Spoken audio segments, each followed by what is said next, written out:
Selamat malam Peca Kucer, selamat datang di Peca Kucer Night Jakarta Leap of Faith. Malam ini kita akan mendengarkan 4 kisah seru dan tentunya inspiratif tentang perjalanan karir kelima pembicara kita. Peca Kucers yang sudah bergabung, siapkan diri, jangan lupa snack dan minuman favorit, cari posisi yang nyaman supaya betah ngikutin keseruan malam ini selama 1 jam ke depan. Peca Kucer Night Jakarta diselenggarakan oleh Maverick Indonesia dan berkolaborasi dengan Collab Asia. Maverick sendiri adalah sebuah perusahaan konsultan komunikasi yang sudah berdiri sejak tahun 2002. Sebagai perusahaan konsultan komunikasi, Maverick selalu hadir dengan berbagai inisiatif internal, salah satunya sebagai host Peca Kucer Night Jakarta, untuk lebih menggali insight dari berbagai industri dan mempererat network dengan berbagai komunitas.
Pechakucho is a Japanese word for chit-chat and is the name of a presentation format created in Japan in 2003 by Astrid Klein and Mark Dytham, two architects looking for a way people could share their work quickly and simply in public. Since then, the idea has spread to over 700 cities around the world. At every Pechakucho night, creative thinkers come together and share their ideas with only 20 images shown for 20 seconds each. Pechakucho, a fast, fun format. Find a location, join the conversation.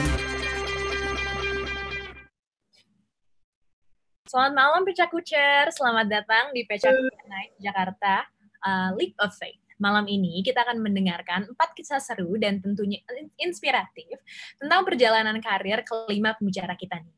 Peca Kucer yang udah bergabung, udah siapin snack dan minuman favorit, udah cari posisi yang nyaman. Nah, semua ini supaya kalian betah ngikutin keseruan malam ini selama 1 jam ke depan. Peca Kucer Night Jakarta diselenggarakan oleh Maverick Indonesia dan berkolaborasi dengan Collab Asia. Maverick sendiri adalah sebuah perusahaan konsultan komunikasi yang sudah berdiri sejak tahun 2002. Sebagai perusahaan konsultan komunikasi, Maverick selalu hadir dengan berbagai inisiatif internal, salah satunya sebagai host Peca Kucer Night Jakarta, untuk lebih menggali insight dari beberapa industri dan mempererat network dengan berbagai komunitas. Pada kesempatan kali ini, kita berkolaborasi dengan Collab Asia. Collab Asia adalah sebuah digital talent network studio yang sudah menjadi YouTube Certified Partner. Collab Asia sudah tersebar di seluruh Asia, di Hong Kong, Jakarta, Manila, Seoul, Singapura, hingga Tokyo. Nah, di Indonesia sendiri, Collab Asia sudah menjadi rumah bagi beberapa top content creator dari industri musik, gaming, vlogging, dan content creator YouTube. Membantu mereka untuk dapat berkarir dan hidup dari konten mereka yang ada di platform-platform Indonesia maupun sebaliknya. Nah, salah 2 kreatornya akan kita temui pada malam hari ini. So, jangan kemana-mana, tetap di Peca Kucer Night Jakarta volume 42.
Okay, so we're gonna take some photos.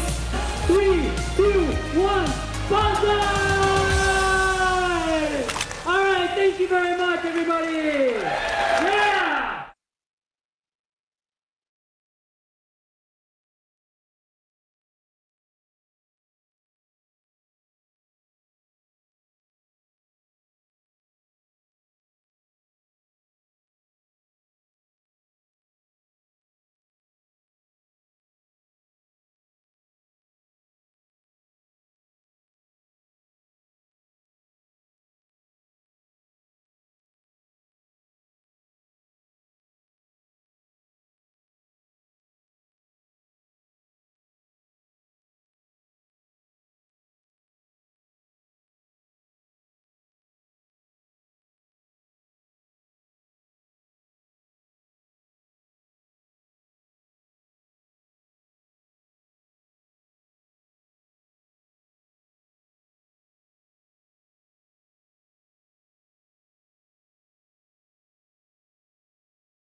Selamat malam Peca Kucers, apa kabar semuanya? Selamat datang di Peca Kuca Night Jakarta volume 42 Leap of Faith.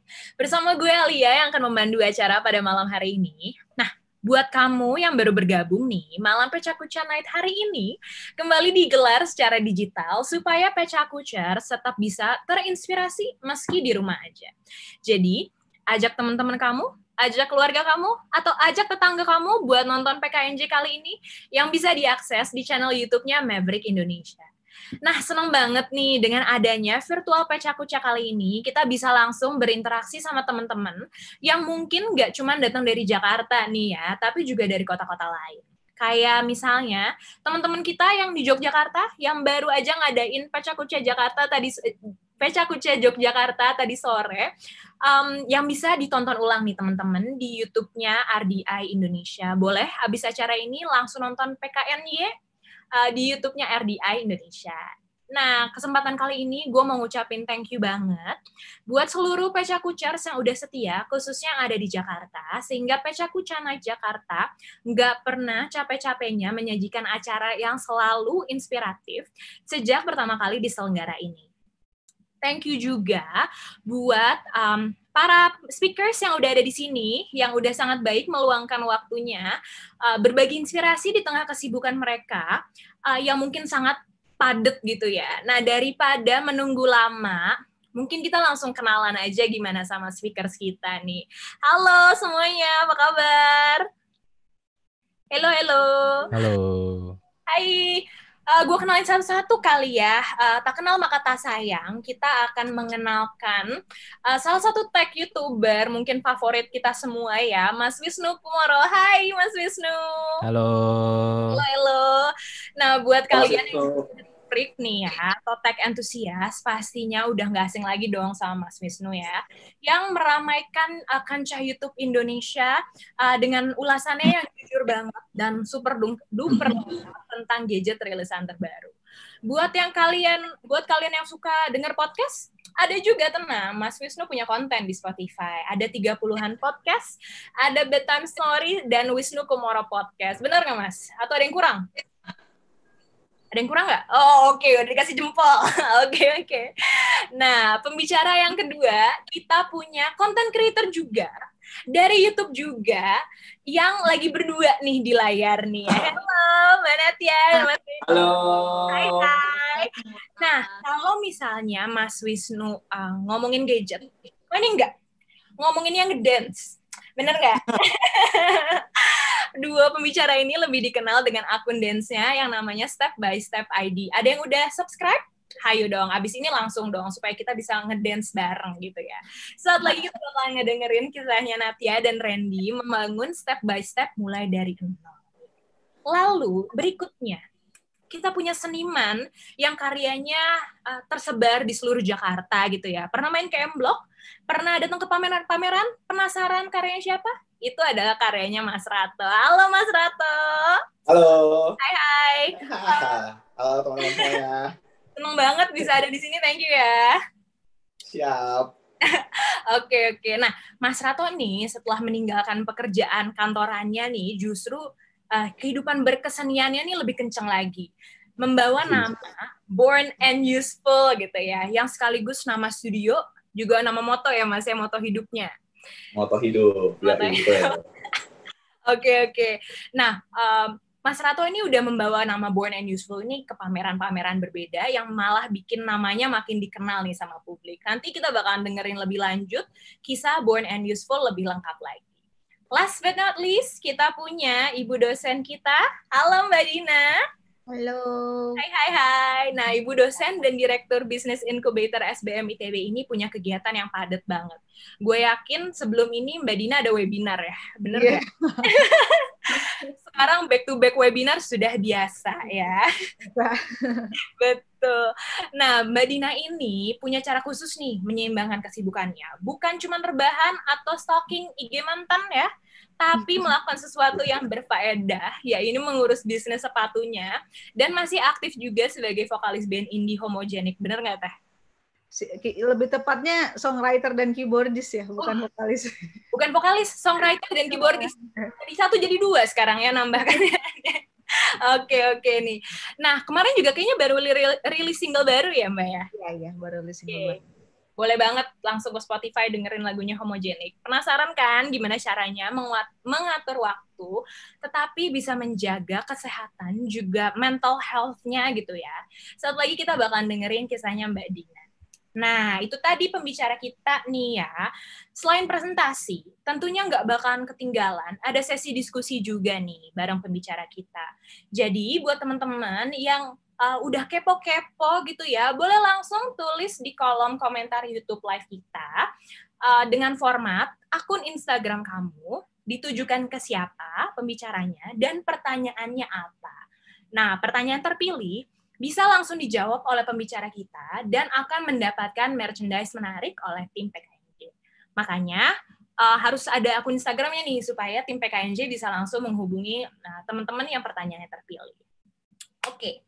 Sebelum kita masuk ke agenda utama nih, gue mau nanya dulu nih Pecakucers. Ada yang baru pertama kali nggak datang ke Pecakuca? Atau speakers baru pertama kali ngisi Pecakuca atau udah ke 1000 kalinya?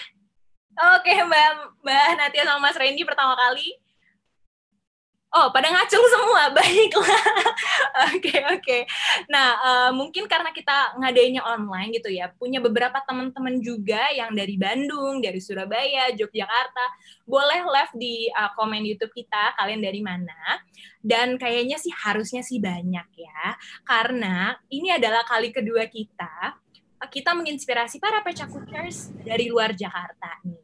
Meskipun udah 11 tahun kita ada, PKNJ Jakarta ini, kita mau tetap nge-refresh kalian, apa sih Pecakuca Night gitu ya, bagi teman-teman yang baru dan nggak familiar.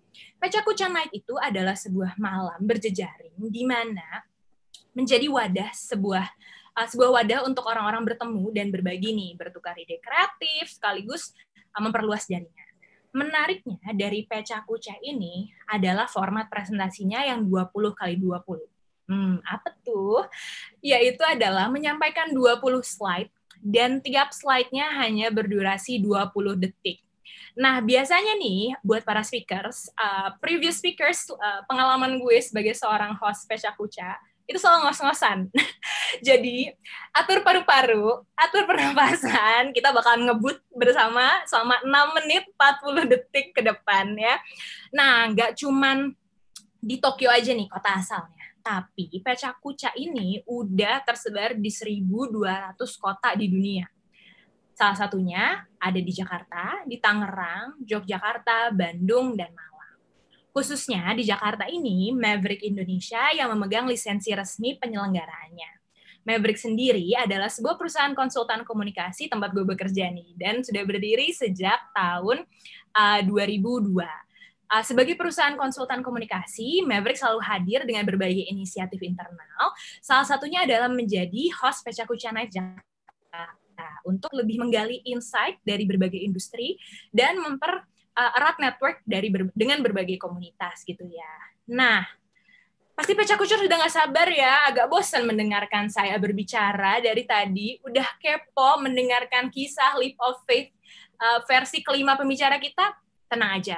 Kalau yang tadi udah Google atau Instagram search gitu ya, profil mereka, pasti udah sedikit kebayang dong gimana nih perjalanan karir kelima pembicara kita.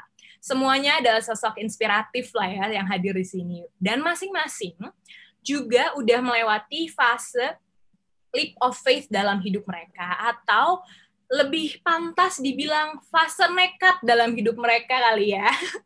Nah, ada yang banting setir nih, pindah dunia yang beda banget sama karir sebelumnya.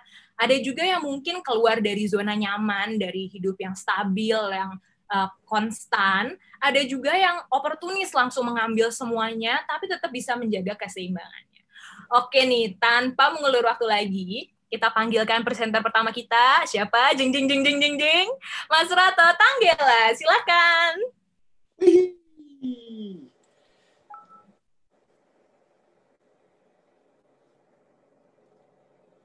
Oke, selamat malam Insan Kreatif Indonesia.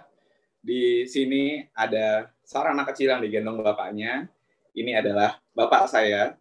Beliau yang mengenalkan dunia seni dari sejak saya masih kecil. Dari cara dia, kalau dia menggambar, terus di tengah obrolan-obrolan, atau juga kalau misalnya di gereja yang membuat saya mengambil keputusan untuk kuliah di Institut Seni Indonesia, jurusannya DKV. Ini saya ketika lagi di ospek, momen yang sangat berkesan di sana, dan ilmu yang saya dapatkan adalah menyampaikan pesan lewat gambar dari kuliah yang saya tekuni selama 4,5 tahun itu di Yogyakarta. Pengalaman yang sangat mengasihkan di sana, yang akhirnya membuat saya bisa lulus dengan tepat waktu, membuat saya mempunyai pemikiran di sini adalah lingkaran-lingkaran yang menurut saya harus bertanggung jawab untuk keluarga dulu di sini, lalu untuk pertemanan yang sudah saya miliki, yang sehingga kita bisa jadi lebih besar lagi di bermasyarakat. Dari situ saya mulai punya pikiran untuk saya harus bekerja. Dari situ saya bekerja di sebuah perusahaan Kompas TV. Di situ saya bergabung dengan teman-teman menjadi seorang motion graphic. Di sana kita belajar banyak tentang motion. Tapi di situ saya tidak cuman bekerja saja, tapi saya punya pemikiran kalau misalnya kayak cuma gini-gini doang, waktu gue tuh terbuang sia-sia, dan juga pemikiran-pemikiran gue untuk berkesenian waktu dulu tuh hilang di situ tuh. Akhirnya gue berpikir lagi untuk, nih ada yang harus gue susun ulang di sini nih, nggak cuman begini doang. Jadi akhirnya gue dari situ gue mengambil langkah untuk kayak kata Harry Rushdie, jangan pernah merasa takut, cepat atau lambat perubahan pasti akan datang. Di situ gue meyakinkan diri gue untuk gue harus meninggalkan zona nyaman gue di sini, kestabilan yang semua udah ada di sini nih, harus menggunakan talenta gue semaksimal mungkin. Yang membuat gue di tahun 2019 pada bulan Maret, ini foto gue sama bos gue di Kompas TV waktu itu, gue pamit dengan harapan gue bisa menggunakan talenta yang gue punya dari masa kecil itu bisa gue kembangkan lebih besar lagi. Yang akhirnya gue membagi waktu gue untuk bekerja sebagai motion graphic secara mandiri, dan juga akhirnya gue punya waktu untuk berkarya lagi. Di situ gue jadi punya banyak waktu untuk kembali ke tempat bermain gue istilahnya. Jadi gue bisa menggambar-gambar. Nah, ini adalah contoh karya drawing gue yang sederhana. Dulu biasanya gue gambar di notes book gue gitu, yang lambat laun makin berkembang, namanya Toto. Di situ dia punya perubahan-perubahan yang akhirnya dia dari yang resah, takut, gelisah jadi yang penuh semangat. Dan si Toto ini ketika gue memutuskan untuk terus mengembangkannya, dia bisa berkolaborasi dengan salah satu band favorit gue juga, Bara Suara, di beberapa panggung di titik di Jakarta. Wah, gue seneng banget nih bisa main sama Bara Suara lewat visual panggungnya mereka tuh. Jadi mereka perform, dan ini adalah momen juga si anak kecil tadi itu akhirnya tumbuh besar, dan bapaknya juga bertambah tua. Akhirnya mereka bisa duduk bareng, bikin sebuah karya bareng di situ tuh. Yang kalau misalnya di zaman sekarang ini agak susah mungkin ya, tapi akhirnya gue jadi punya waktu untuk berdiskusi, ini kita mau bikin karya seperti apa ya. Nah, akhirnya gue membuat lukisan yang cukup menurut gue tuh sangat berkesan buat gue sendiri. Gue bisa melukis bareng bokap sendiri tuh. Jadi gue ngomongin tentang diri gue sendiri yang, wah, gue punya banyak cita-cita. Bokap juga tentang pergumulannya sendiri, tentang hidup di masa tua.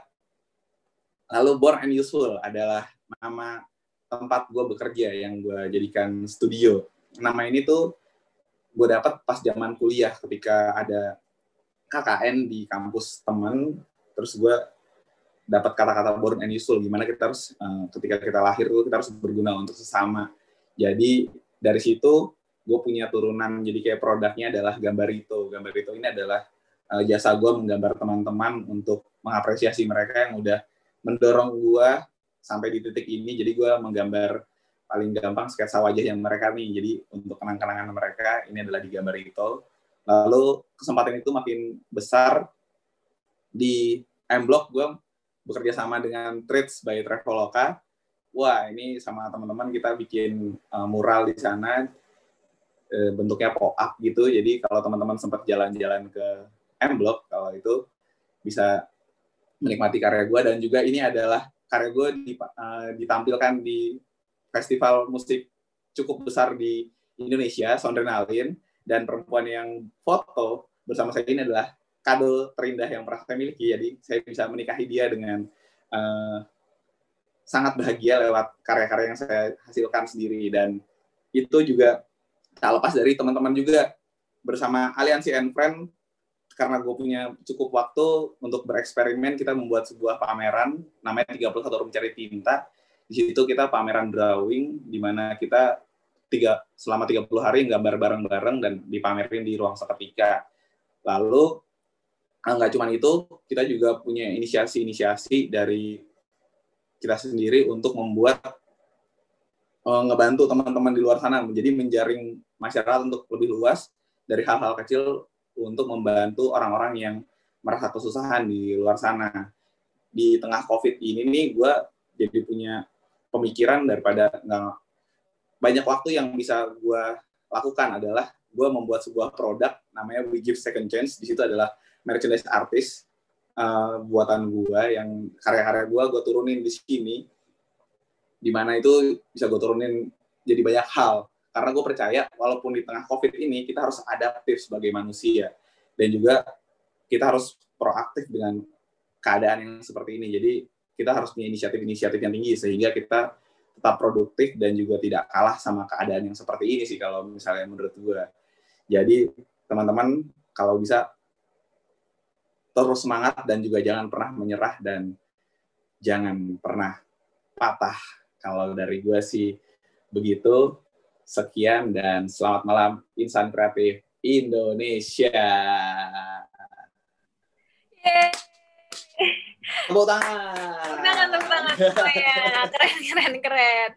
Nah, thank you banget Mas Rato. Insightful banget. Gue kepo tuh sama adaptif, proaktif, dan produktif. Itu kayaknya slogan baru hidup lo deh. Harus diganti. Iya, gue nemu di pas lagi COVID ini. Wah, ini gue kira lo nemu di ini, dibungkus permen karet, enggak ya? Yosan itu ya. Iya, betul. Nah, buat teman-teman yang mungkin kepo gitu, apa adaptif, proaktif, produktif, apaan, atau pertanyaan lain, boleh langsung aja tulis di kolom chat YouTube live kita dengan format akun IG kalian, spasi nama pembicaranya, spasi pertanyaannya apa. Nanti tim Pecha Kucha akan langsung mengumpulkan pertanyaan dari kalian. Dan juga kalau misalnya kalian mau share-share keseruan malam ini via Instastory atau mungkin di Twitter, boleh langsung aja post dengan hashtag PKNJVol42. Nah, kita pindah ke speaker selanjutnya nih. Speaker selanjutnya itu adalah content creator. Siapa? Ayo nih, 2 orang mukanya udah tegang nih. Gue apa? Di sebelah ya, gitu. Silakan kita panggilkan Mbak Natya Sina dan Randy Pritananda. Halo. Oke, kita sekarang ya.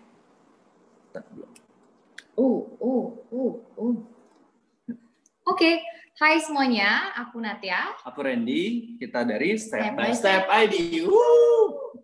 Kita adalah seorang content creator, influencer, dan juga YouTuber. Kita aktif di berbagai platform sosial media, termasuk Instagram, YouTube, dan juga TikTok. Nggak mau ketinggalan kalau TikTok sih ya. Nggak mau ketinggalan, harus. Lagi hype. Selama pandemi, oke. Nah ini dia konten-konten kita sih, berkisar antara dance, terus kadang kita traveling, terus dia juga mukbang, terus aku suka bikin beauty related content. Enak ya? Iya, kelihatannya sih enak ya kalau misalnya orang ngeliat tuh kayak nggak kerja gitu, tapi sebenarnya ini hal yang kita lakukan sehari-hari adalah kerjaan kita gitu, dan ya puji Tuhannya menghasilkan. Nah, 3 tahun yang lalu semuanya berbeda, kita sama sekali nggak kepikiran sedikit pun kita bakal jadi content creator. Gitu. Yes. Kita masing-masing punya pekerjaan masing-masing ya di kantor kita masing-masing dan sedang mengejar hari kita masing-masing. Yes. Ada goals-nya di secara konvensional kita punya kerjaan. 3 tahun yang lalu aku selalu ketawa lihat foto aku ini. Jangan fokus ke mukanya ya guys. Ini lagi mudik, liputan mudik waktu itu. Aku seorang reporter di salah satu stasiun televisi swasta. Kerjaan reporter yang bikin berita, datang ke kantor, riset liputan, terus berangkat, liputan, kadang live report, pulang sampai liputannya tayang. Dan kalau aku sebagai IT spesialis di salah satu perusahaan swasta gitu, kerjaannya itu standar sih 9 to 6 gitu, tapi kadang-kadang lembur juga, nggak tidur juga, karena aku waktu itu megang server yang cukup krusial, jadi aku harus standby walaupun di luar jam kerja ataupun lagi libur. Why did we quit? Sebenarnya kita cinta sama pekerjaan kita ya. Cuman kita memutuskan untuk keluar karena kita, as simple as kita ngerasa jenuh gitu itu.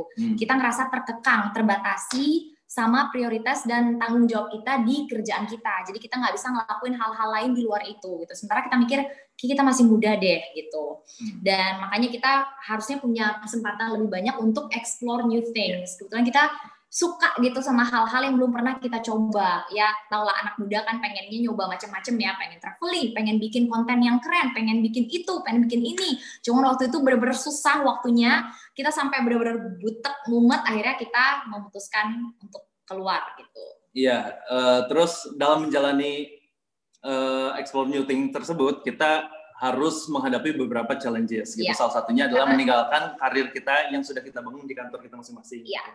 Jadi meninggalkan gaji bulanan kita, terus meninggalkan ibaratnya posisi yang sudah cukup bagus gitu. Terus juga waktu itu judgement dari orang-orang terdekat itu menurut aku berat banget untuk kita hadapi ya, seperti teman-teman dekat kita sendiri, terus juga orang tua kita yang nggak setuju gitu.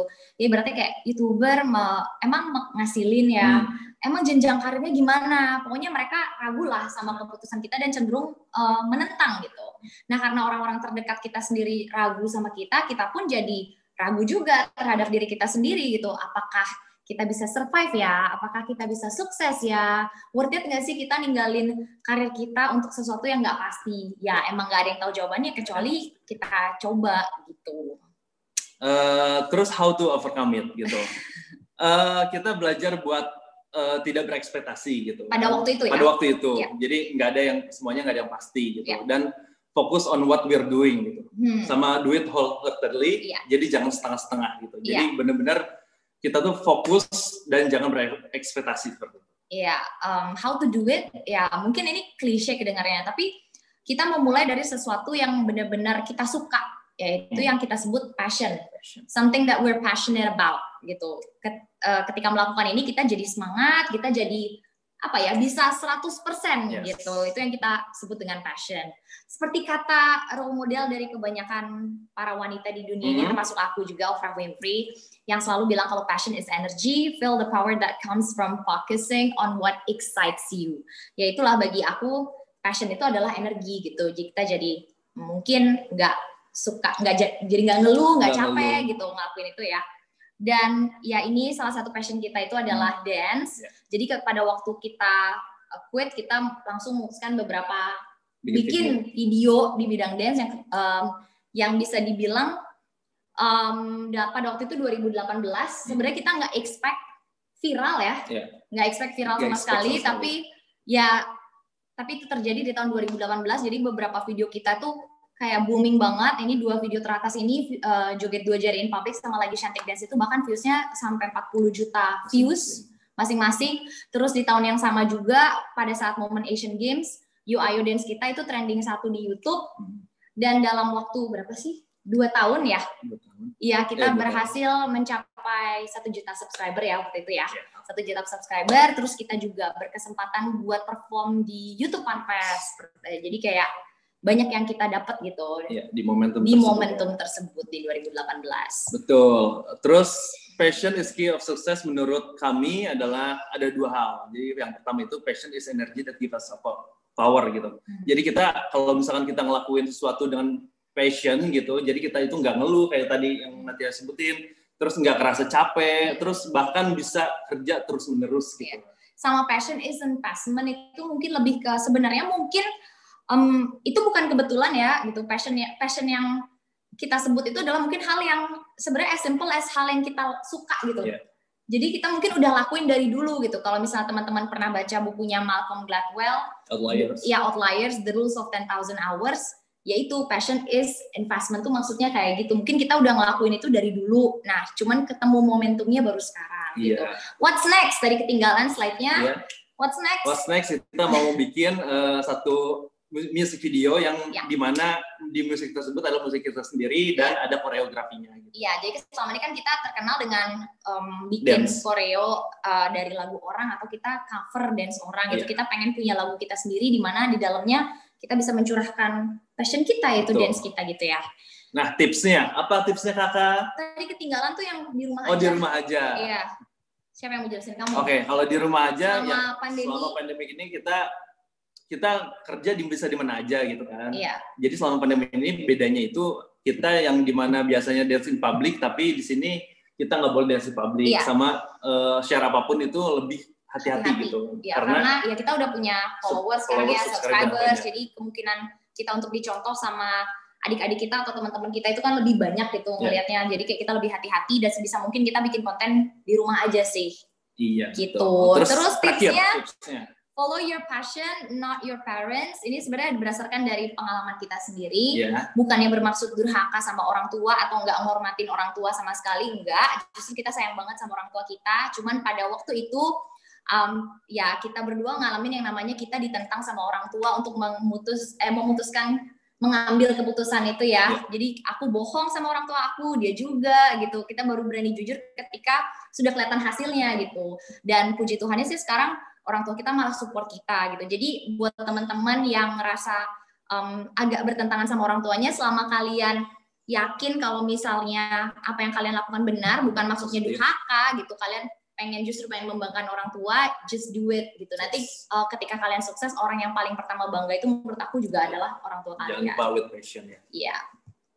Sekian. Semangat. Yeay, seru banget. Gimana pesan tadi ya? 20 detik.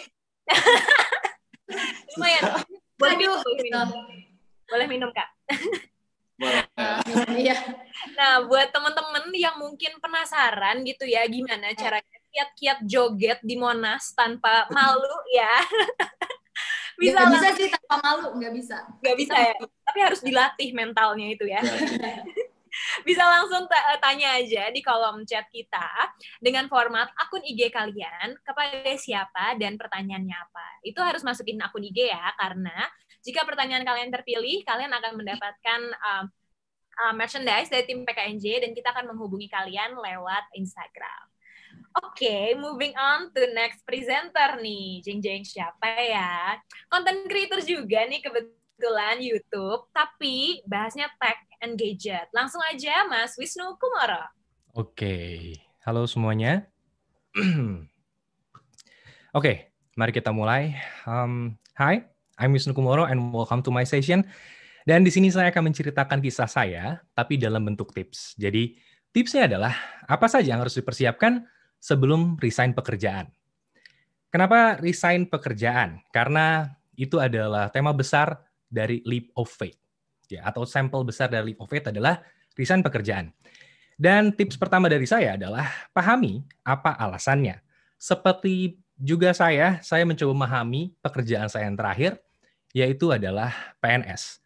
Kenapa saya resign PNS? Jadi, saya adalah PNS dari 2014 sampai terakhir saya resign tahun 2017, dan saya mencoba memahami kenapa sih saya resign PNS. Saya masuk PNS secara normal, ikut tesnya, kemudian juga ikut prajabatannya, ikut CPNS, semuanya saya ikuti.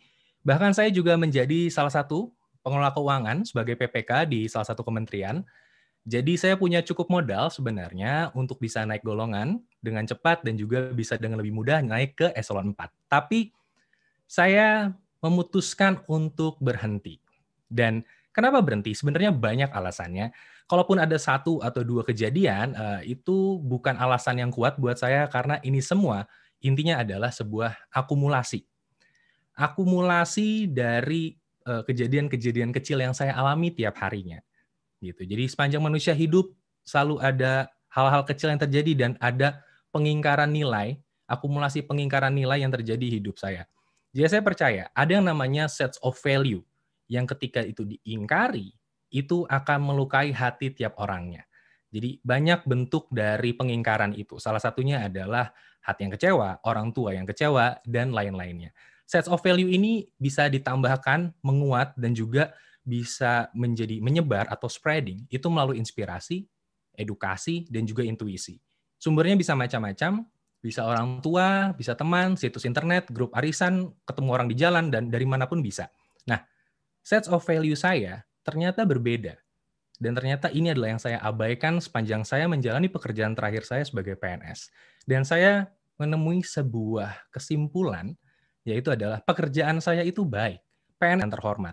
Tapi saya punya sets of value yang berbeda.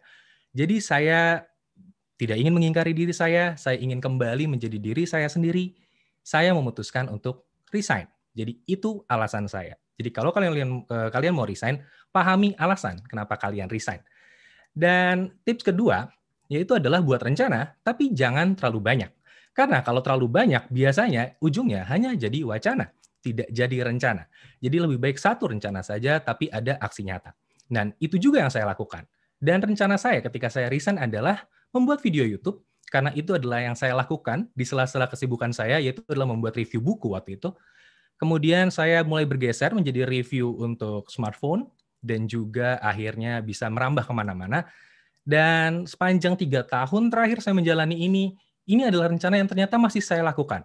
Karena saya akhirnya terlalu nyaman dengan rencana tersebut, yang tadinya hanya menunggu interview, akhirnya jadi menunggu endorsan, jadinya menunggu undangan untuk konferensi internasional berikutnya di berbagai negara, dan ya, pada akhirnya menunggu interview, jadi tidak menunggu apa-apa, akhirnya saya menunggu rezeki aja. Bisa panggil saya sebagai seorang pengangguran sebenarnya, tapi seenggaknya saya berpenghasilan. Gitu. Kemudian tips ketiga dari saya, yaitu adalah try things.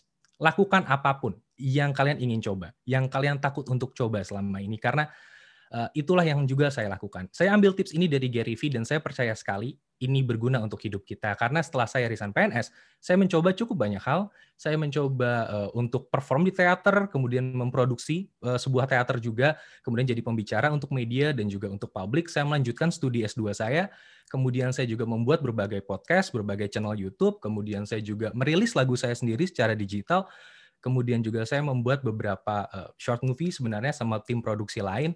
Jadi ya memang secara finansial ini cukup membantu, tapi yang terpenting sebenarnya adalah secara mental. Karena itu adalah modal untuk saya, karena pada akhirnya yang saya butuhkan adalah self-awareness, kesadaran terhadap diri saya sendiri. Dan sebenarnya juga self-awareness aja itu nggak cukup, karena self-awareness memang bisa memunculkan sebuah faith, keyakinan pada diri kita seperti apa. Tapi self-awareness saja tidak membawa kita kepada keputusan yang radikal dalam hidup. Tidak akan membawa kita kepada leap of faith itu sendiri. Tapi ada sesuatu yang dibutuhkan, bukan hanya self-awareness, yaitu adalah ekspresi. Karena dengan sebuah ekspresi, kita baru bisa melakukan leap of faith. Self-awareness aja hanya membawa faith, keyakinan pada diri kita, tapi tidak membawa kita kemana-mana. Jadi, jangan ragu untuk mengekspresikan diri kalian yang sebenarnya. Dan untuk bagian akhir, ketika orang mengekspresikan dirinya, itu muncul penyesalan biasanya. Karena begitupun saya, meskipun tiap 3 tahun saya melakukan perubahan-perubahan dari musisi, kemudian menjadi karyawan kantor, kemudian menjadi PNS, dan tahun ini menjadi mungkin disebut YouTuber, ada juga penyesalan dalam hidup saya. Nah, pertanyaannya adalah, kita harus apakan penyesalannya? Dan kita sendiri yang menentukan. Harus diapakan rasa sesal ini? Apakah akan tetap seperti itu hingga ditahan puluhan tahun berikutnya? Ataukah mau dipancing-pancing agar membesar dan menimbulkan potensi bahaya di kemudian hari? Atau malah kita konversi rasa sesalnya dan menjadikan keraguan itu sebagai pengingat di dalam dada, bukan pemberat. Dan hidupmu pada akhirnya adalah ada dalam kendalimu. Itu adalah moto hidup saya, dan sebenarnya semua presentasi, semua bagian dari presentasi hari ini, itu sudah saya tuliskan di sebuah lagu yang judulnya Jadi Diri Sendiri, saya rilis tahun 2017, dan ini semoga bisa jadi penyemangat untuk teman-teman yang juga ingin melakukan leap of faith. Jadi ingat, hidupmu ada dalam kendalimu, dan kalau kalian pengen tahu lebih lanjut tentang saya, bisa mengunjungi wisnukumoro.com. Dan sekian dari saya, semoga 6 menit 40 detik ini berguna untuk hidup kalian, dan selamat malam untuk semuanya.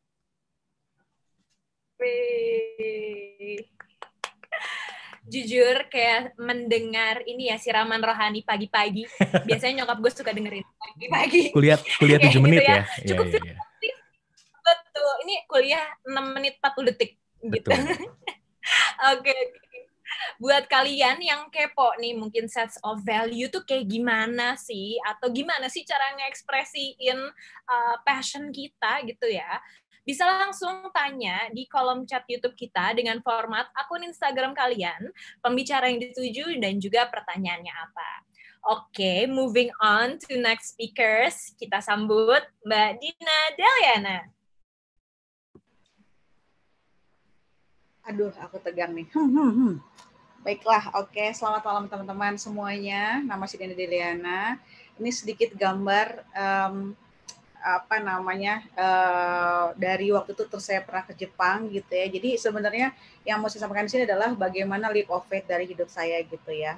Jadi kalau teman-teman tahu, mungkin saya menjalani berbagai profesi, dari mulai musisi, dosen, researcher gitu ya. Nah itu gimana caranya? Jadi pertama kali awalnya adalah ketika saat itu saya banyak dikirim ke luar negeri saat itu ya, pergi ke Finland mewakili dari kampus gitu ya, terus juga banyak ketemu orang-orang baru gitu ya. Dan sini yang saya pengen coba ceritakan adalah lebih kepada ternyata yang membentuk kita itu adalah sebenarnya lebih kepada siapa yang kita temui.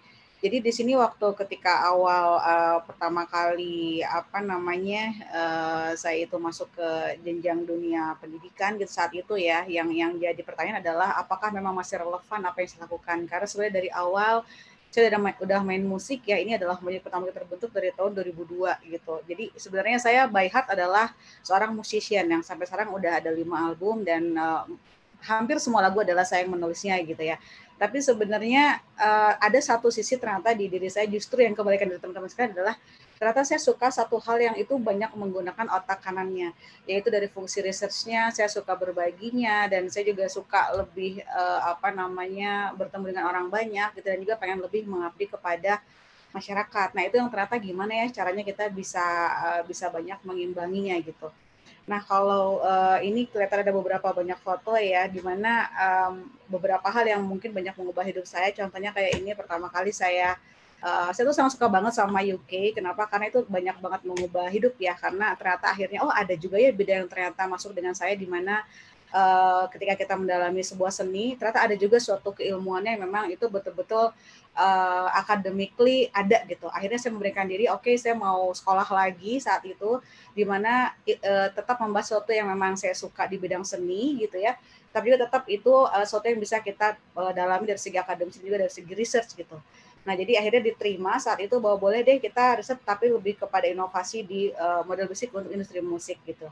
Nah ini yang pertama kali bikin saya berpikir bahwa mungkin kok itu semua tetap dijalanin gitu ya, gimana kita berkarir di dunia yang kita suka gitu, tapi tetap ada sesuatu yang serius yang tetap kita lakoni gitu.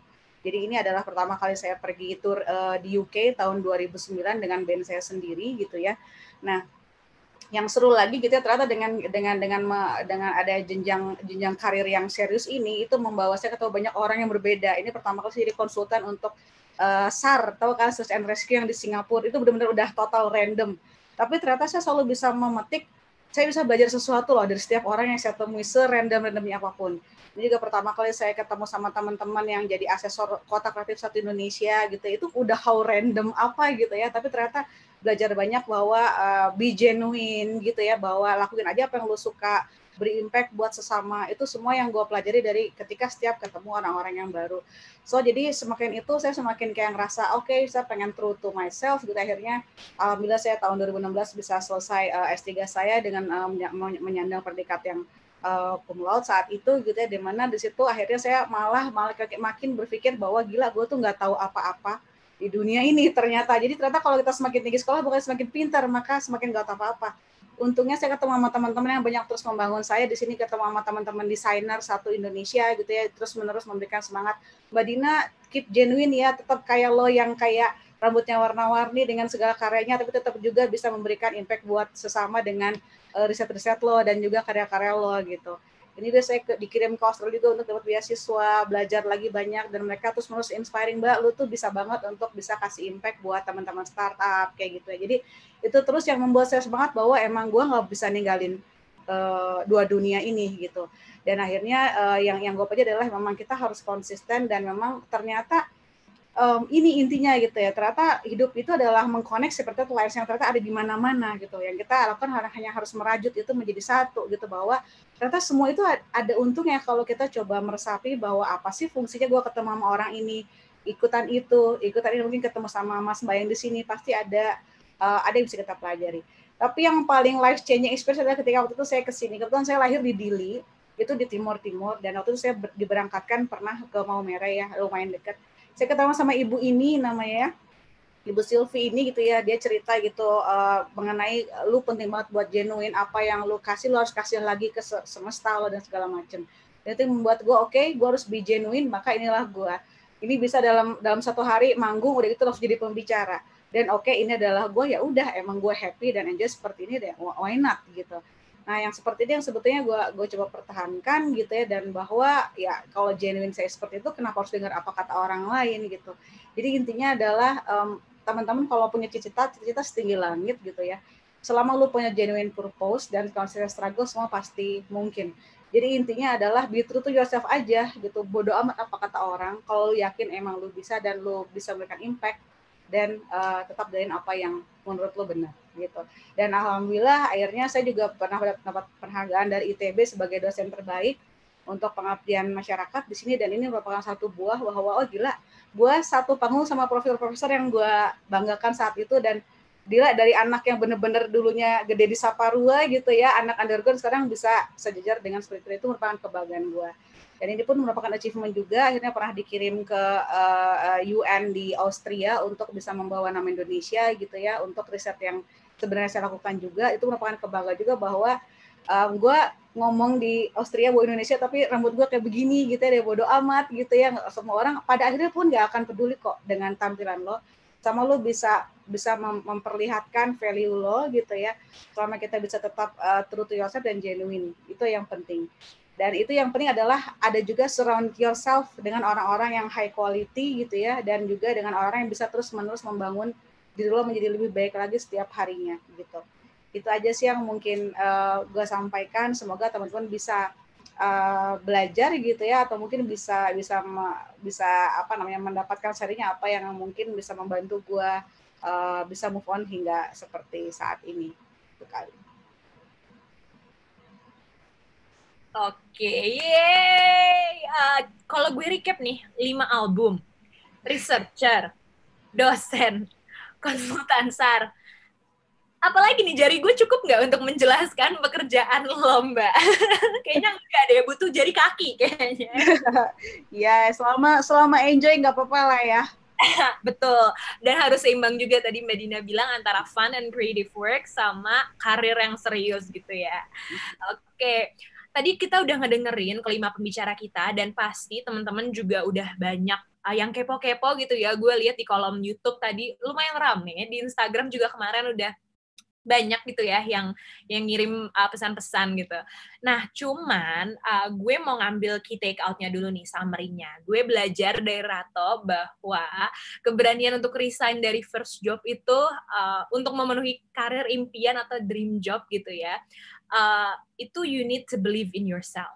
Kita bisa bereksplorasi dan bisa membuat karya yang meaningful juga. But you need to trust yourself and believe in yourself. Dari Mbak Dina, gue belajar dari untuk fokus dan konsisten gitu ya. Punya banyak kerjaan gak apa-apa, as long as we're happy. If you're happy, just do it. Lo mau rambut lo warna pirang atau rambut lo warna hijau setengah, ngomong di UN, go with it gitu ya.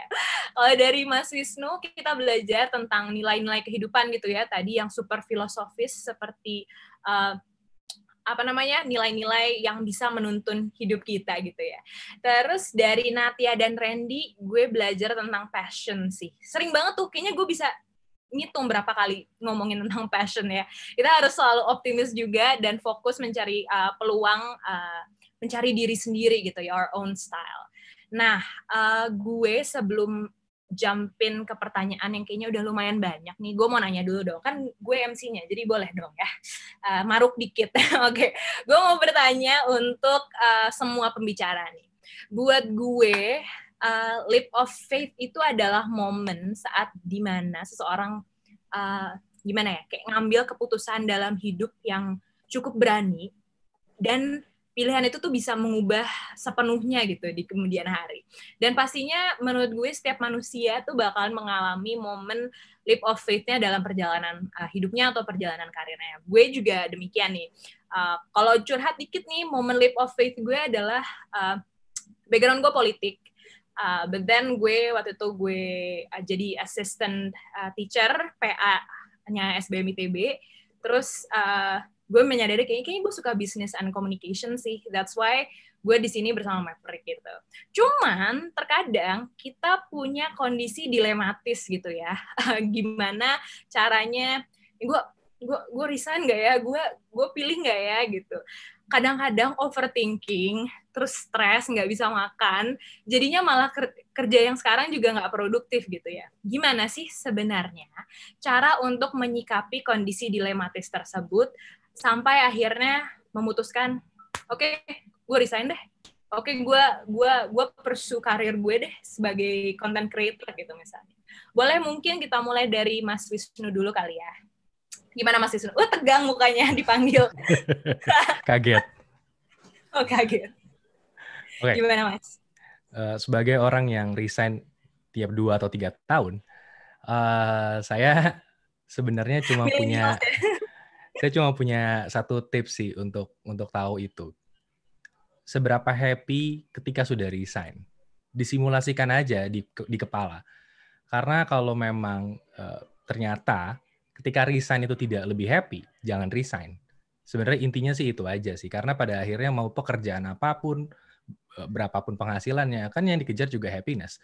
Mau itu karena orang tua sekalipun, kan itu demi happiness juga. Jadi pada akhirnya kejar aja happy-nya di mana. Gitu. Jangan kejar uangnya di mana, kerjaannya apa, tapi happiness-nya di mana. Gitu aja sih paling. Wow, itu nggak semua orang sih bisa meyakinkan diri gue mau bahagia. Iya nggak sih? Kayak orang-orang masih mikir gue gimana ya. But that's very important sih. Ya, bagaimana yang lain? Silakan. Gue mau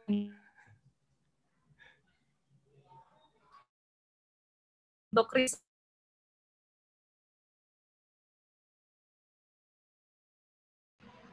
Jadi seorang ini.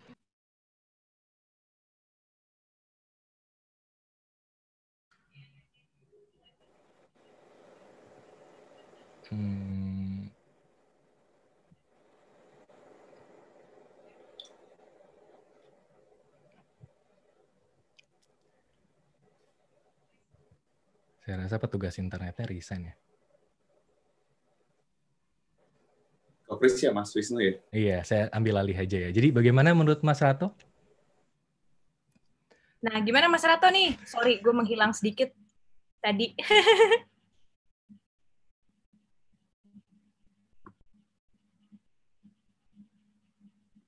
Nah, ini biasa terjadi kawan-kawan ya. Kalau misalnya Zoom meeting, kalau ada yang nge-hang, itu nggak lengkap rasanya ya. Gimana boleh? Mas Rato tadi udah cerita ya?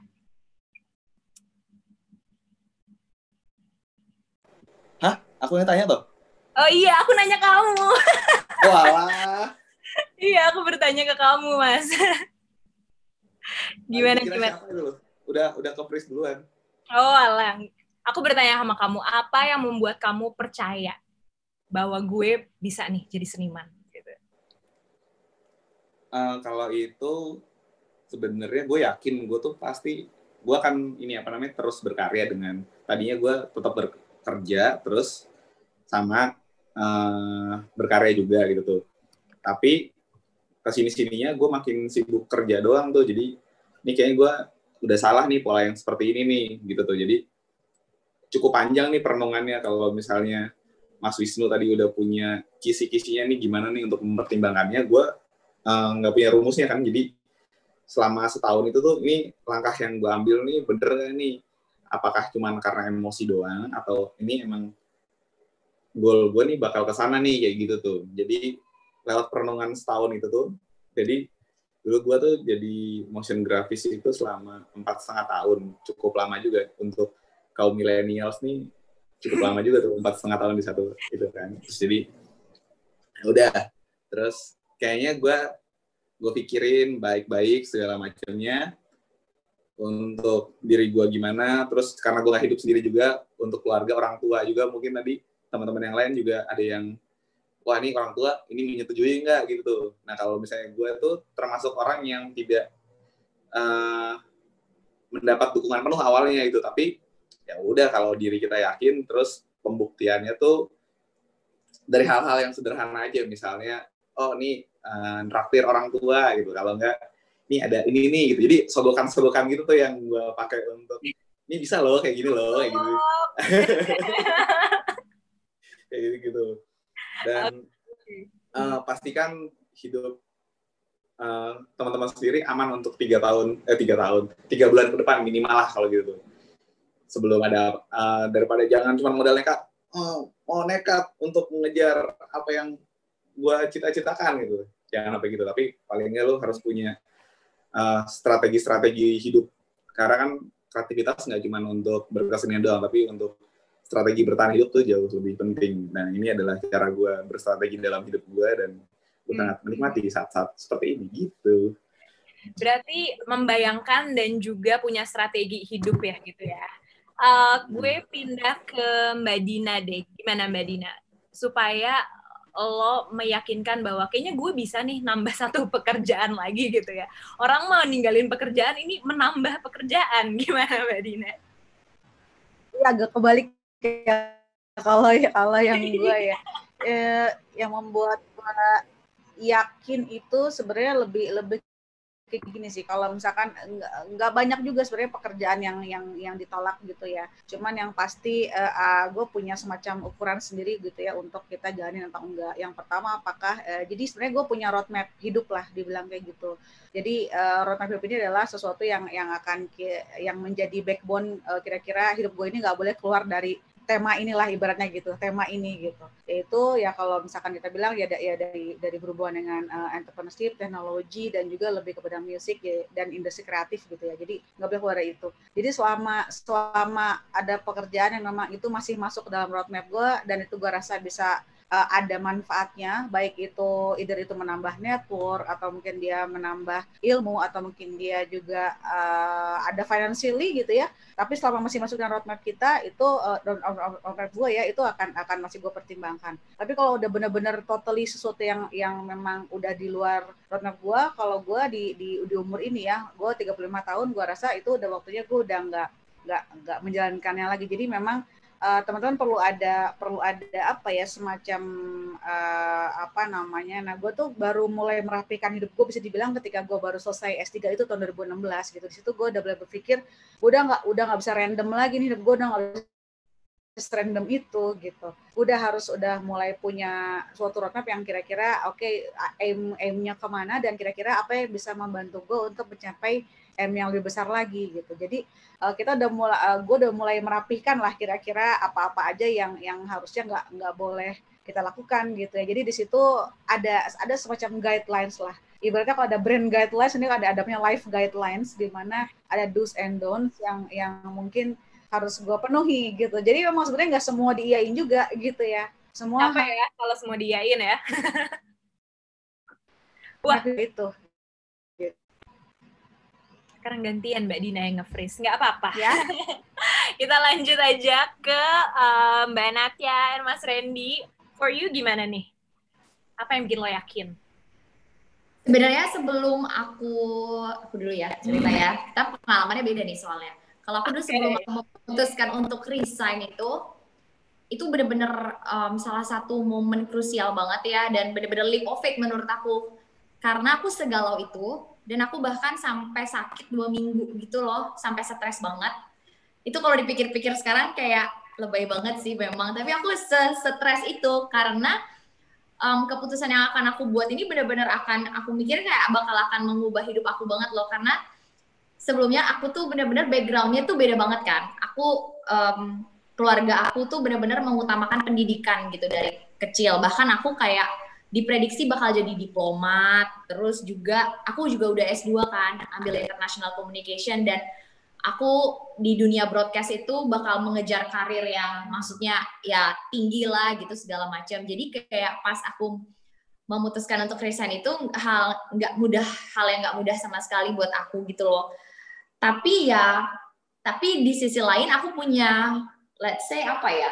Dorongan. Bukan, maksudnya kayak setengah jiwa aku ini anaknya memang kreatif, nggak bisa diem gitu. Aku suka berkreasi gitu. Nah disitulah yang ketika kreasi-kreasi aku ini mulai diapresiasi, tapi aku nggak punya waktu karena aku mengutamakan pekerjaan aku, di situ aku mulai galau gitu. Dan aku ngelihat teman-teman aku di dunia kreatif itu bisa fokus, nggak setengah-setengah.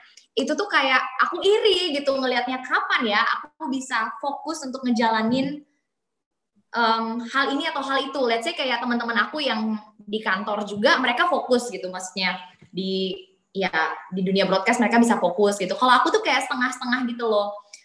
Makanya aku kayak akhirnya kalau mikir kalau misalnya aku kayak gini terus ya nggak akan ada yang jadi gitu. Mungkin tadi Mas Wisnu bilang tentang happiness. Kalau waktu itu aku belum mikir ke sana gitu. Aku malah mikirnya kayak gimana caranya biar bisa lebih sukses. Nah, mungkin di situ ada tekanan gitu ya. Kalau aku udah mikir kayak, oh yang penting aku happy, mungkin bakal jauh lebih simple gitu.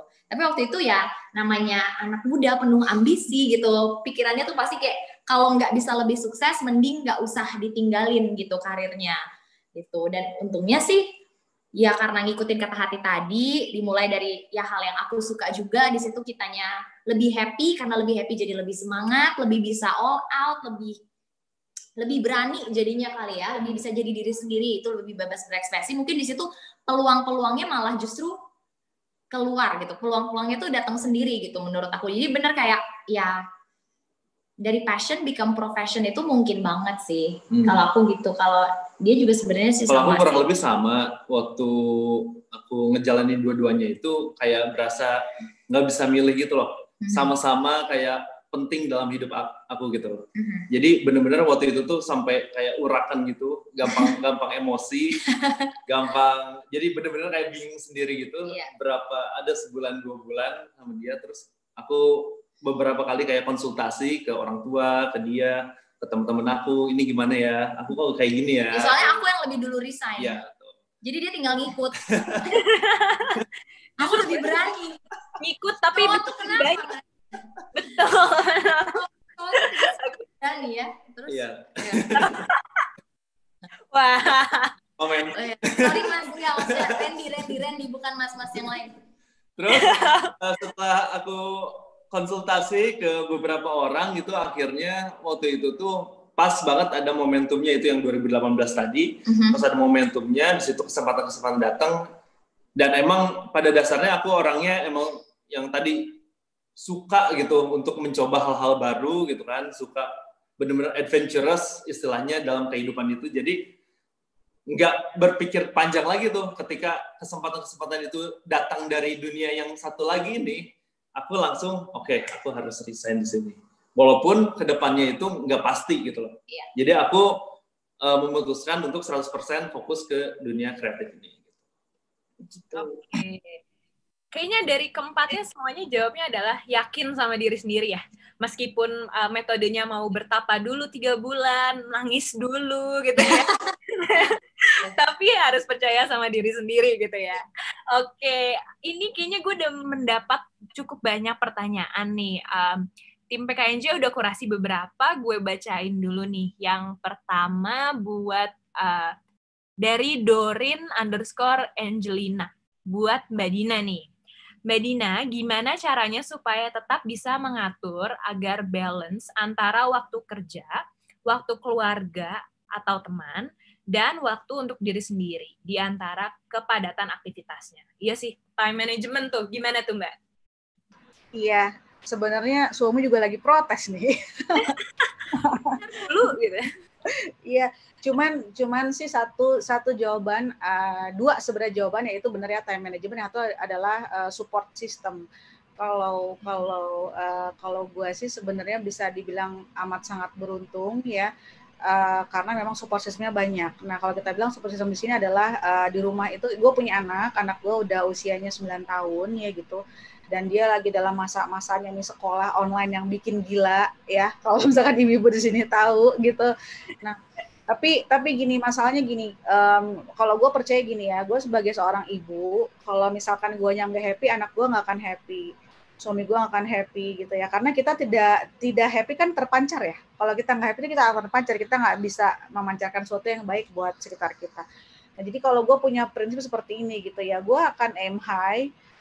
Gue akan tetap dengan karir gue akan tetap mencari happiness, tapi gue nggak mau ada korban siapapun di sekitar gue. Misalkan ada yang bilang kalau misalkan ibunya sibuk, anaknya keurus nggak, suaminya keurus nggak. Nah itu di sini makanya gue support system adalah penting.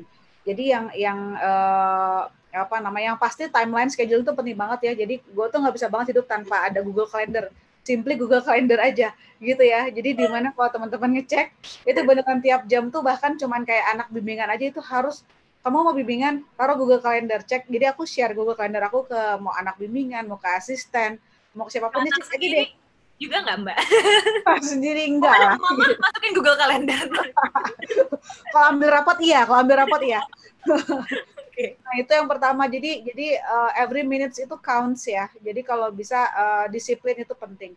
Terus kedua adalah kita pengalihan tanggung jawabnya harus penting. Jadi kalau misalkan gue itu pagi-pagi, yang gue lakukan itu pagi-pagi. Pagi hari adalah langsung mencoba memapping gitu. Oke, pagi-pagi itu kita ngebrief, kerjanya tuh ngebrief asisten, ngebrief asisten di kerjaan ya asisten di rumah, ngebrief susternya anak gitu ya, ngebrief suami gitu ya, dan ngasih tahu schedule gitu.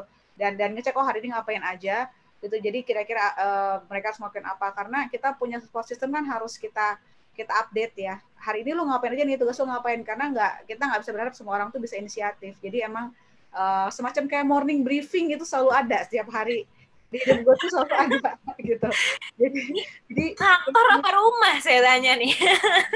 tapi memang harus gitu. Kalau enggak itu benar-benar akan dragging ya, karena once kita telat. Jadi gue tuh orangnya bangun pagi banget, setiap hari bangun jam 4:30. Itu tuh pasti bangun pagi pasti ada olahraganya dulu, entah sepeda keluar atau main sepeda training di dalam gitu ya. Nah itu sambil main sepeda itu sambil mikir, oke, hari ini gue mesti ngapain aja, siapa yang mesti gue telepon duluan, siapa yang mesti di brief, ngapain aja tuh udah kebayang dari sepedahan gitu. Dari sepedahan langsung pagi-pagi ambil sarapan, semua diteleponin gitu, hari ini kesini ya Nin gitu, ke asisten ini, kesini ya Mi, ke asisten itu, udah gitu kira-kira suster mesti ngapain, itu semua memang di brief pagi gitu. Nanti ketika kita pulang sore atau malam gitu ya, kita kayak semacam refleksi, tanya ke Kinara, ke anak gue gitu ya, hari ini ngapain aja gitu ya. Dan yang pasti memang kalau dibilang apakah selalu di sisi anak juga enggak juga gitu ya, tapi yang pasti kita pastikan dia itu sama happy-nya sama kita gitu. Jadi kita harus cari anak gue happy-nya apa. Kalau dia emang happy-nya lagi main sama teman-temannya, ya udah ngapain lu ajak-ajak ke kantor gitu. Ya udah kasih dia sama temennya, tapi kan kita tetap cek gitu ya. Jadi intinya adalah kalau gue punya prinsip gimana caranya kita tetap bisa growing tanpa mengorbankan siapapun. Walaupun secara cost jadi lebih tinggi ya, kita bayar asisten, kita bayar suster, bayar sopir, tapi ya semua pasti ada cost-nya gitu. Gimana caranya semua bisa happy, berkembang, tapi nggak ada yang dikorbankan. Inti itu. Jadi yang pertama adalah time management, disiplin, dan support system. Oke, dan komunikasi juga sih kayaknya Mbak ya. Oh iya, tentu saja itu penting. Oke, thank you Mbak Dina. Nah, moving on to the next question, kita ada pertanyaan buat Mas Rato nih. Dari Destami 13 ingin bertanya ke Mas Rato, sejauh ini adakah karya yang sudah atau masih ingin diwujudkan yang Rato rasa sangat berkesan dan resonate sama inner voice dari diri lo? Ada kan? Kalau yang pertama jawab yang berkesan banget yang udah pernah dilakuin itu ya itu kolaborasi sama bapak sendiri itu yang biasanya disuruh-suruh bantuin gitu. Nih bikinin ini, nyampurin set. Nah, jadi kebetulan bapak juga kan gambar juga. Terus akhirnya kita bisa duduk bareng terus bikin satu instalasi gambar bareng itu juga sangat udah salah satu pencapaian gitu ya untuk diri sendiri. Tapi kalau misalnya untuk yang masih pengen banget dibikin gitu, masih banyak banget sih gitu tuh. Mungkin kalau misalnya disebutin salah satunya itu untuk sendiri itu bikin mural satu gedung yang tinggi gitu tuh. Itu kalau dulu kayaknya mural tuh apa ya gitu. Jadi gambarin dinding tuh. Oh sekarang udah dikasih kesempatan mural di satu dinding. Terus udah agak besar sedikit. Nah ini kayak, wah ini kalau misalnya satu gedung gitu kayak oke juga ya, cuman itu belum kesampaian. Mungkin 10. Jangan, 10 tuh masih gampang kecapai gitu. Burj Khalifa ya sekalian. Ya mungkin gitu tuh ya. Nah gitu. Ya, kita doakan saja. Mungkin lewat pecah kucing ini yang nonton jadi mau ngajak saya gambar. Wah, boleh. Ini bagian dari promo. Ayo. Yang punya gedung. Yang punya gedung minimal 10 tingkat, boleh hubungi Rato untuk di mural ya. Mari kita berkolaborasi untuk mewujudkan mimpi saya. Oke. Nah, sekarang gue pindah ke dari Sheila Ananda untuk Mbak Natia dan Mas Randy. Apa masalah terberat yang pernah kalian hadapi dan bagaimana cara kalian mengatasinya? Silakan, ladies first. Dilempar. Masalah terberat sebagai content creator ya, mungkin ya nggak sih? Yeah. Oke. Yang pernah kita rasain itu karena ya memang kerjaan kita itu bisa dibilang kecampur ya sama rutinitas kita sehari-hari. Kita tuh pernah sampai di titik yang pas lagi padat-padatnya, itu tuh kayak apa ya? Kayak bukan mumet sih, lebih tepatnya kayak kita bukan jenuh juga apa ya? Stuck, iya. Mau berkreasi kayak mandek, terus kitanya tahu kita butuh misalnya refreshing gitu, butuh liburan gitu. Tapi pas kita udah refreshing atau liburan, kita kepikirannya bikin konten gitu. Jadi kayak kita sampai tidak bisa membedakan mana yang buat liburan, mana yang buat liburan. Ternyata bagus nih kalau dikontenin gitu. Nah, ada iya. sih. Misalkan kita lagi liburan ke mana gitu, ke Maldives misalnya. Oke, kita ke Maldives, kita nggak boleh berkonten ya. Tapi ternyata pas nyampe sana, wah ini tempat bagus nih. Kayaknya bagus nih bikin konten ini. Jadinya kerja gitu. Jadinya kerja, betul. Kita nggak bisa bedain mana waktunya kita untuk istirahat atau refreshing sama mana waktunya kita kerja gitu. Itu sempat kecampur. Dan kalau memang kitanya nggak tegas karena kita ya kerja, bisa dibilang kita kerja buat diri sendiri dan juga sama diri sendiri kan. Maksudnya kita nggak ada yang ngatur gitu. Kita nggak ada bosnya apa segala macam. Jadi ya itu semuanya tergantung sama kita. Dan ketika itu kita merasa kayak, oh ya bisa kok, terima, ambil, bikin ini, bikin itu. Sampai satu titik kayak mumet banget, dan aku kayak sampai nanya gitu loh ke dia kayak, ngapain ya biar happy gitu. Itu kayak sedih banget sih menurut aku. Aku apa sih yang aku suka biasanya gitu kan. Aku sukanya memang dance-nya dulu. Dance itu adalah hal yang aku lakukan ketika aku lagi suntuk, lagi mumet, ketika aku capek belajar, ketika aku capek kerja, aku akan ngedance gitu. Tapi sekarang dance itu juga adalah bagian dari kerjaan gitu. Banyak campaign-campaign yang berurusan sama dance gitu, yang tadinya kita dance ketika kita suka, sekarang kita dipaksa gitu untuk dance. Itu juga salah satu mungkin bahayanya, nggak sempat kita jelasin tadi, ketika kita mungkin mengambil passion sebagai kerjaan, itu harus hati-hati juga, karena kita ngerasa kayak nggak punya pelarian lagi nih, sampai di satu titik kayak, aku nggak mau ngedance dulu, boleh nggak gitu. Jadi ya gadget kali, itu mungkin jadi hobi baru, jadi review gadget, mencari hobi baru. Terus Mas Wisnu jadi ngedance gitu kalau jenuh, tukeran. Dislike-nya banyak gitu, karena aku sotoy gitu kalau nge-review gadget ya. Udah banyak ahlinya kalau gadget. Mungkin kalau Randy sih memang suka gadget, dia suka nontonin gitu. Kalau aku suka make aja. Suka nontonin makan. Iya. Jadi ya itu sih, kalau sebagai content creator sih itu ya. Itu yang terberat. Terberat. Ya tipsnya sih makin sini kita makin bener-bener kayak tegasin. Iya. Misalkan kalau misalkan ini untuk liburan, ya udah jangan bener-bener nggak boleh misalkan bawa kamera, bawa peralatan membuat konten gitu loh. Jadi biar kitanya sendiri itu bener-bener liburan gitu, refreshing. Kan kita juga kerja sama ini ya, maksudnya deket banget sama social media. Kadang social media itu juga justru bikin kita juga capek. Tanpa sadar kita mungkin suka bandingin kerjaan kita sama orang, sama kehidupan kita sama orang lain gitu. Itu juga menurut aku penting untuk dibatasi ya. Kayak kita ada waktu-waktunya sekarang, kayak aku ngeliat kalau misalnya sehari kayak udah terlalu banyak ngabisin waktu di sosmed gitu, aku mulai kayak oke, aku harus kurangin gitu. Mungkin lebih balik lagi ke baca buku kayak gitu. Itu menurut aku jauh lebih bermanfaat dan lebih ngisi ke sini gitu. Kalau sosmed sekarang udah bisa dibilang ya banyak yang hal-hal yang ada bagusnya, ada juga yang nggak bagusnya, juga yang toksik juga udah banyak, ada banyak drama yang sebenarnya mungkin hal-hal yang nggak perlu kita tahu gitu, tapi kita konsumsi. Nah itu yang menurut aku nggak baik gitu. Jadi lebih bisa ngatur lagi sih ke diri sendiri. Oke, so membagi waktu, membagi prioritas juga ya berarti, dan memulai slow living, menutup gadget, membuka buku ya, mengisi. Oke, moving on ke pertanyaan selanjutnya dari Alfredo Pasuhuk untuk Mas Wisnu Kumoro. Bagaimana caranya menghadapi ketakutan akan apa yang terjadi setelah resign, terutama dari segi finansial? Apakah setelah resign ada momen untuk tidak financially independent? Ini gue yakin lo cocok buat bikin ini deh, Mas. Siaran pagi-pagi gitu. Pertanyaan itu berat banget deh rasanya. Boleh silakan Mas Wisnu. Pasti ada keadaan di mana tidak financial independent ketika baru resign terutama. Saya pun begitu. Meskipun punya plan apapun, sematang apapun sebelum resign, apalagi resign pertama kali, itu pasti ada momen-momen di mana ya pasti berkurang. Apa yang diterima itu berkurang. Nah, ketika itu solusinya tinggal dua. menambah yang kurang atau mencari penggantinya gitu. Jadi kalau saya sih waktu itu mencari penggantinya dulu, yang ditambah syukurnya dulu. Jadi ya udah dapat segini ya udah, baru kemudian cari cara buat nambah yang kurang karena itu jadi lebih ringan gitu. Kalau langsung nambah yang kurang tanpa mencari gantinya dulu, biasanya tetap akan kurang. Jadi yang pertama dilakuin saya itu dulu sih, gitu. Terlepas orangnya religius atau enggak, tambah syukurnya dulu, gitu. Dan setelah itu baru jalankan rencana yang tadi sebelum resign. Kalau orang udah punya rencana sebelum resign, meskipun kurang, dia tahu nanti akan nambah. Let's say umurnya hidup ini 60 tahun, let's say ya.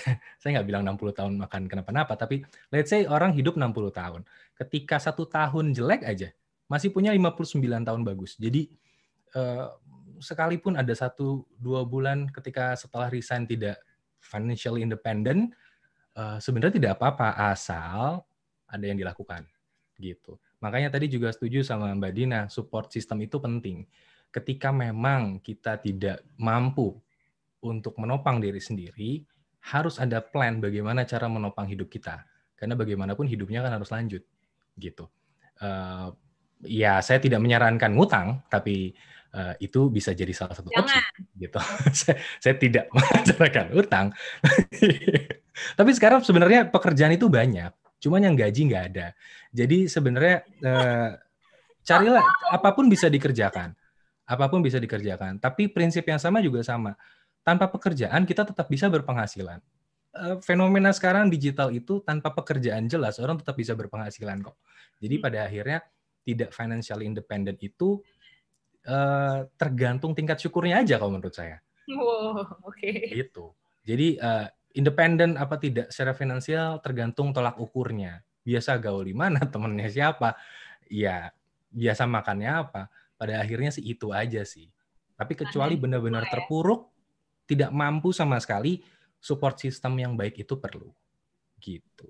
Oke. People who surround you itu makes you who you are gitu ya kasarnya. Wis, mantap banget ya ampun. Tepuk tangan dulu dong.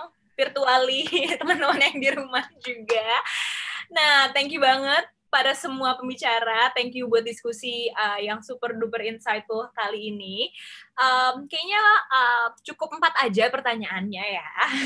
Jadi that's the end of our discussion. Semoga diskusi hari ini memberikan inspirasi dan motivasi juga kepada kita semua supaya bisa mengejar apa yang menjadi passion kita nih. Jangan menganggap bahwa situasi pandemi yang sekarang hanya menjadi sebuah halangan gitu ya. Tapi justru momen untuk kita memaksa diri kita untuk mencoba hal-hal baru. Tadi Mas Wisnu bilang digitally lo bisa jadi apa aja, semua bisa jadi kerjaan gitu ya. Sekali lagi, thank you so much for everyone. Speakers kita yang malam hari ini telah meluangkan waktunya untuk berbagi dan menginspirasi di Pecakucha Night Jakarta. Semoga apa yang telah disampaikan menjadi inspirasi juga nih bagi Pecakuchers malam ini ya. Thank you juga untuk Collab Asia yang sudah berkolaborasi dengan kami untuk PKNJ volume 42 kali ini. Nggak ketinggalan juga, kami ucapkan terima kasih kepada teman-teman sekalian yang di rumah yang udah bergabung di YouTube. Hope you enjoy the night as much as we do. Jangan lupa juga Pecakuchers, kalau misalnya ada hasrat ingin mendengar kisah-kisah lain gitu ya, memberikan ide-ide atau tema-tema yang menarik gitu ya untuk dibahas di Pecakucha selanjutnya, bisa langsung gabung di Facebook group kita di Pecakucha Jakarta, atau follow Twitter account kita @pecakuchajkt, atau DM di Instagram kita @mevgram. So, kami pamit undur diri dulu.